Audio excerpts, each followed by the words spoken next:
تو اسے صدقہ دینا چاہیے. اگر تو وہ اس کی محبت ہوئی تو اسے مل جائے گی، اور اگر بلا ہوئی تو ٹل جائے گی. ایسی ہی صورتحال اس شعر کے اندر بھی نظر آتی ہے.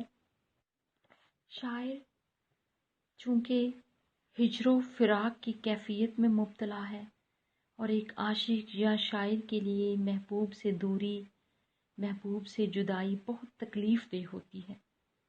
شاعر کا کہنا ہے کہ تبدیلی روز وصل سے فرقت کی شب ہوئی، کہ وہ ہجر کی کیفیت میں تھا، تکلیف اور اذیت میں مبتلا تھا، لیکن اگر وہ آمادہ وصل یعنی اس کا محبوب اگر اس سے ملنے کے لیے تیار ہو جائے، اسے وصل یار نصیب ہو جائے، تو وہ کہتا ہے کہ پھر جدائی کی رات جو ہے اس کا اتنا احساس نہیں ہوتا، کیونکہ جدائی کی رات گزرنے کے بعد یقیناً وصل کا دن طلوع ہوگا. اس کائنات کے اندر ہر چیز جو ہے وہ تغیر کا شکار ہے. تبدیلی روز وصل سے، کہ جدائی کے بعد وصل نصیب ہوگا، وصل کے بعد جدائی کی کیفیت میں مبتلا ہوگا. تو شاعر کہتا ہے کہ جس طرح سے یعنی گردش لیل و نہار اور موسموں کا تغیر و تبدل اور دن اور رات کا جو ہے وہ بدلنا، تو یہ ساری چیزیں یعنی وقت بدلتا ہے، دن بدلتے ہیں. تو وہ کہتا ہے کہ ایسا بھی ہو سکتا ہے کہ اس کے اوپر جو ہجر اور فراق کی کیفیت ہے، جو جدائی کے لمحے ہیں، وہ وصل میں تبدیل ہو جائیں، محبوب اس پہ مہربان ہو جائے اور وہ محبوب کا دیدار کر سکے. تو وہ کہتے ہیں اس کی یہ آزمائش ختم ہو جائے اور یوں اس کی جو دلی خواہشات ہیں وہ بھی پایہ تکمیل کو پہنچ جائیں گی. تو جب انسان کی خواہشات پوری ہوتی ہیں تو پھر وہ اللہ کا شکر بجا لاتا ہے، اور اللہ کا شکر بجا لانے کا ایک طریقہ یہ بھی ہے کہ صدقات دیے جائیں، صدقہ دیا جائے، کہ ایک بہت بڑی بلا آپ کے سر سے ٹلی، آپ ایک بہت بڑی آزمائش سے سرخرو ہوئے. اس کے علاوہ اس شعر کا ایک مفہوم یہ بھی ہو سکتا ہے کہ انسانی زندگی میں مصیبتیں، آزمائشیں، محرومیاں، پریشانیاں ہر انسان کی زندگی میں ہوتی ہیں، لیکن جس طرح ثبات ایک تغیر کو ہے زمانے میں، سکون و حال ہے قدرت کے کارخانے میں، موسم بدلتے ہیں، وقت بدلتے ہیں، رویے بدلتے ہیں، اسی طرح سے مشکل وقت کے بعد آسانی بھی آتی ہے، آسانی یا خوشی کے بعد مشکل وقت بھی آ سکتا ہے. کوئی چیز اس ناپائیدار اور فانی دنیا میں ہمیشہ کے لیے نہیں ہے. تو آسانی، اطمینان کی دولت جب انسان کو نصیب ہوتی ہے مشکلوں کے بعد، پریشانیوں کے بعد، تو یہ اللہ کا بہت بڑا انعام ہوتا ہے، اس کا کرم ہوتا ہے کہ وہ اپنے بندے پہ مہربان ہوا اور اس کو مصیبتوں، محرومیوں، حسرتوں کے بعد آسودگی عطا کی. تو اللہ کے اس احسان اور اس انعام کا شکر ادا کرنے کا بہترین طریقہ یہ ہے کہ صدقہ دیا جائے.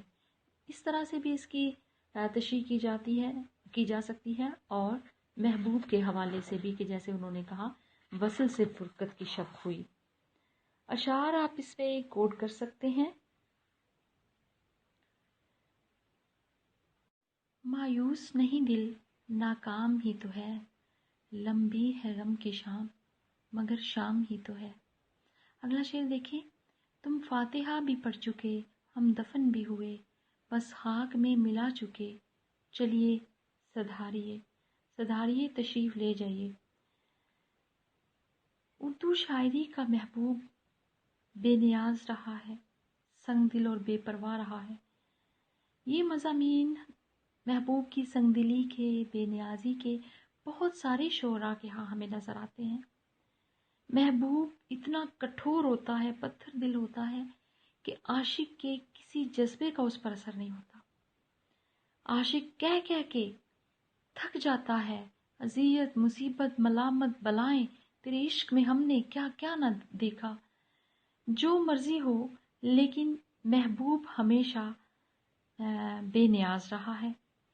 اور دیکھا جائے تو یہ ایک غیر فطری اور غیر انسانی فعل ہے کہ کوئی انسان جتنا بھی کٹھور اور پتھر دل کیوں نہ ہو، اگر دوسری طرف خالص اور سچا جذبہ ہے تو کبھی نہ کبھی، زیادہ نہ صحیح، کم ہی صحیح، لیکن اس کا اثر و نفوذ تو ہو سکتا ہے. بہرحال اردو شاعری میں جو محبوب ہے وہ ہمیشہ ایسا ہی رہا ہے، بے نیاز رہا ہے، نظر التفات نہیں کرتا، جفاکار رہا ہے، اور آتش بھی اس شعر میں اپنے محبوب کے اسی رویے کے حوالے سے کہتے ہیں کہ اب میری موت ہو چکی، اب مجھے دفنا دیا گیا۔ محبوب کو بھی خبر ملی کہ اس کا عاشق جو ہے وہ اب اس دنیا میں نہیں رہا، تو وہ فاتحہ کی غرض سے آیا اس کی قبر پر، اس نے فاتحہ پڑھی، لیکن اب عاشق کہتا ہے کہ اب یہاں رکنے اور ٹھہرنے کا کیا جواز؟ ہو سکتا ہے کہ محبوب اس کی قبر پر فاتحہ پڑھنے کے بعد یاد کر رہا ہو ان باتوں کو، یا اس کی محبت کو یاد کر رہا ہو، تو وہ کہتا ہے کہ اب اسے رخصت ہو جانا چاہیے۔ در حقیقت جیتے جی تو عاشق کی قدر نہ کی، محبوب نے اس سے محبت سے بات نہ کی، اس کے جذبوں کا احساس نہیں کیا، قدر نہیں کی۔ اب جب وہ مر گیا ہے تو ٹھیک ہے، ایک انسان کا دوسرے انسان پر، بلکہ ایک مسلمان کا دوسرے مسلمان پر یہ حق ہے کہ اس کے فاتحانی کی جائے جو مر جاتا ہے اس کی۔ تو وہ کہتے ہیں کہ وہ حق تو وہ ادا کر رہے ہیں فاتحہ کا، لیکن جو حقوق ایک عاشق کے بنتے تھے وہ اس نے جیتے جی ادا نہیں کیے۔ اب اگر عاشق محبوب کو یہ احساس ہوا ہے کہ اچھا انسان تھا، میں نے زندگی میں اس کے ساتھ اچھا نہ کیا، لیکن اب اس کو اس کی اچھائی اگر یاد آتی ہے، تو یہ بالکل غالب کے اس شعر کی طرح سے صورتحال ہے کہ میرے قتل کے بعد اس نے جفا سے توبہ، ہائے اس زود پشیماں کا پشیماں ہونا۔ جب مر گیا اب احساس ہونے کا کیا فائدہ جب اس دنیا میں رہا ہی نہیں۔ ہر شاعر یا عاشق کے کچھ ارمان ہوتے ہیں، یعنی دوسرے معنوں میں ہم یوں بھی کہہ سکتے ہیں کہ اس شعر کی تشریح ایسے بھی کی جا سکتی ہے کہ عاشق محبوب سے دور تھا، ہجر اور فراق کی کیفیت میں مبتلا تھا، انتظار کو اور ہجر کو عادی موت کہا جاتا ہے۔ ہو سکتا ہے اس کے کچھ ارمان ہوں کہ اسے وصل یار ہو، دیدار محبوب ہو، اور اس میں وہ ہو، اس کا محبوب ہو، لیکن اس کی یہ خواہشات ادھوری رہیں کیونکہ محبوب نے کبھی اس پہ لطف و کرم نہیں کیا، کبھی اس پہ نظر التفات نہیں کی، کبھی اس کی طرف توجہ نہیں کی۔ اس لیے اس حوالے سے آپ یہ شعر بھی اس میں کوٹ کر سکتے ہیں: لے گئے خاک میں ہم داغے تمنائے نشاط، لے گئے خاک میں ہم داغے تمنائے نشاط، تو ہو اور آپ بصد رنگ گلستاں ہونا۔ اس معنی اور مفاہیم سے ہٹ کر ایک اس کا اور مفہوم بھی اخذ کیا جا سکتا ہے کہ صرف عاشق اور محبوب کے حوالے سے نہیں، اوورآل بھی دیکھا جائے تو اس دنیا میں جو لوگ مخلص ہوتے ہیں ان کی قدر نہیں کی جاتی، ہمیشہ لوگ ان کو نظر انداز کرتے ہیں۔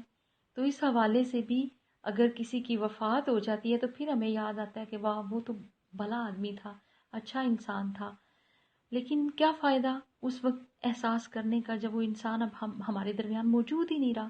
جب وہ موجود تھا تب ہم نے اس کی قدر نہ کی، اب جب کہ وہ ہمارے درمیان نہیں ہے تو اب ہمیں یاد آتا ہے۔ تو ایسے میں وہ بندہ کہہ سکتا ہے کہ نہیں بھئی فاتحہ پڑھ لیا آپ نے، اب تشریف لے جائیے۔ آخری شعر ہے اس غزل کا: نازک دلوں کو شرط ہے آتش خیال یار، شیشہ خدا جو دے تو پری کو اتاریے۔ اس کو اس طرح سے بھی پڑھا جا سکتا ہے شعر کو: نازک دلوں کو شرط ہے آتش، کیونکہ یہ غزل کا مقطع بھی ہے، خیال یار اور آتش خیال یار دونوں طرح سے، یعنی ذو معنی لفظ ہے۔ آتش کا معنی آگ بھی ہے، آتش شاعر کا تخلص بھی ہے، مقطع کے پوائنٹ آف ویو سے بھی اس کو دیکھا جا سکتا ہے، اور جو محبوب کے خیال کی آگ ہے وہ بھی عاشق کو جھلسا کے رکھ دیتی ہے۔ شیشہ خدا جو دے تو پری کو اتاریے، یہاں پہ بہت خوبصورت شعر ہے، لیکن اس کے جو تشریح ہے وہ مجازی اور حقیقی دونوں معنوں میں بیان کی جاتی ہے، کیونکہ انسانی دل اگر صاف ہے تو وہ شیشے کی مانند ہے، اور شاعر کہتا ہے کہ دل چونکہ نازک ہوتا ہے تو اس نازک دل کے اندر کسی نازک اندام محبوب کا خیال ہی لانا چاہیے، کیونکہ اگر اللہ تعالیٰ شیشہ دے یعنی صاف آپ کو دل دے تو اس میں کسی پری چہرہ، کسی خوبصورت اور خوش شکل انسان کو ہی بسانا چاہیے۔ ایک تو اس حوالے سے اس کی تشریح ہو سکتی ہے. دوسرا جو اس کا مفہوم ہے وہ حقیقی معنوں میں یہ ہے کہ دل جو ہے انسانی جسم میں ایک مرکزی حیثیت رکھتا ہے. اگرچہ سائنٹیفکلی بھی اور جذباتی اعتبار سے بھی دل کی اہمیت کو ہم جھٹلا نہیں سکتے. خواہشات، آرزوئیں، امنگیں دل کے اندر جنم لیتی ہیں. بہت سے لوگ ایسے ہیں، ایک صوفی اور سالک کی اگر بات کریں تو اس کا دل شیشے کی طرح صاف ہوتا ہے اور اس کے دل میں یاد الہی ہی ہونا چاہیے. کیونکہ دین ایک ایسی چیز ہے جو کوشش سے ملتی ہے اور دنیا نصیب سے حاصل ہوتی ہے. قرآن پاک میں اللہ تعالیٰ فرماتے ہیں وَالَّذِينَ جَاهَدُوا فِينَا لَنَهْدِيَنَّهُمْ سُبُلَنَا. انسان جس کے لیے کوشش کرے گا اللہ تعالیٰ اسی میں اس کی مدد کرے گا. کوئی صوفی اور سالک اپنے دل میں صرف اللہ کی یاد کو بسانا چاہے گا، کیونکہ کسی صوفی کے دل میں اہل صفا لوگوں کا دل چونکہ آئینے کی مانند ہوتا ہے، اس میں اگر اللہ کا ذکر نہ ہو، اللہ کی یاد نہ ہو تو وہ دل زنگ آلود ہو جاتا ہے. اس حوالے سے شاعر کہتا ہے کہ اس میں صرف اللہ تعالیٰ کا خیال ہونا چاہیے، اس کی یاد ہونی چاہیے، کیونکہ دلوں کی گرد، دلوں کا زنگ یاد الہی سے اور ذکر الہی سے ہی صاف ہو سکتا ہے.